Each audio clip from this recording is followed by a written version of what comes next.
ijoollee Sacuudii keessatti azaaba duniyaadhaan dhamaa jiran kan azaabni kan duraa caala hammaatee itti deebi'e.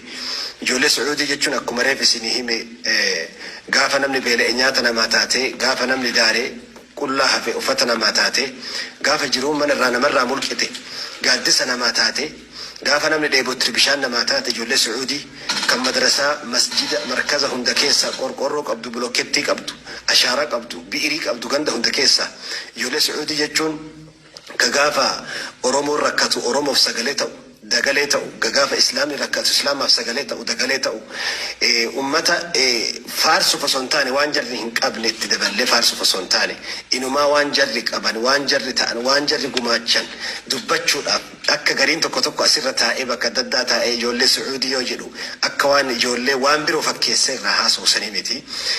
Nama maqaa diin kanaatiin gowwaa miti namni sun. Namni maqaa diinitiin gowwoome, namni maqaa diin al-Islaamiin gowwoome gowwaa miti, qaruuteedha. Kan biroo maqaa itti baasa asirra taa'ee waan biroo jedhuun sanii miti.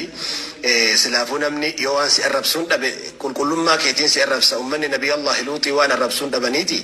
Innahum unaasun yatataharuun jedhanii xaharaadhaan arrabsan. Silaa namni xaharaadhaan naman arrabsu. Najisummaan nama arrabsa malee namni xaharaadhaan naman arrabsu. Sadaqachuudhaan arrabsamnaan ashuu baga jedhi.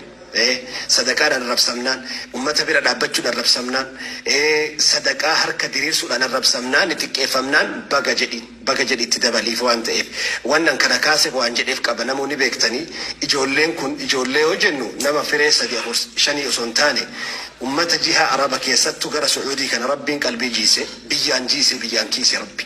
Kanaaf guyyaa gaafa jarri ibiddi duniyaa itti bobohu, gaafa jireenya itti kufe, gaafa ilmi namaa zulmiidhaan irra deeme mataa isaanii gaccabsee jiruu isaanii mancaasee dhiiraa fi dubartii adda baasee ijoollee faadha adda facaasee mana hidhaa keessatti waan nyaatan waan uffatan dhabanii duniyaa tana gubbattu so ardi tanarra waliin jiru. Biyya rahmata duraan beekamtu, biyya Nabi Muhammadin hoosifte intalli Habashaa biyya sanitti azzabamte tana har'a gaafa jarri rakkoo dukkana jireenyaa keessa seenan dagatu jechuun of ganuudha. Ummatuma ofiitu ganuu jedhama, ofuma awwaaluu jedhama. Ummanni kun fira kiyya, dhiiga kiyya, lafee kiyya. Ummanni kun achi keessaa fira qabaa osoo hin taane wanni achi keessa hidhame marti lammii kiyya, foon kiyya, qaama kiyya. Itoophiyaan ummata Oromoo qofaa mi beeki, ummata Amaaraa qofaa miti beeki. Sabaaf sablammii maqaa Itoophiyaa, maqaa biyya Habashaa dhahatee achi jiru kamuu nuuf nu dhukkubsa, nu laalessa.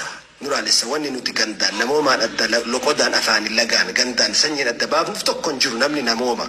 Kanaaf du'aa'iidhaan bira dhaabbachuu qofaa miti, sagalee akka duraanii san wal tokkoomsee wal kakaasee baha dhayaa walitti lallabee ummata sanii sagalee ta'uu waajiba keenya, dirqama keenya. Kanaaf shejjamaa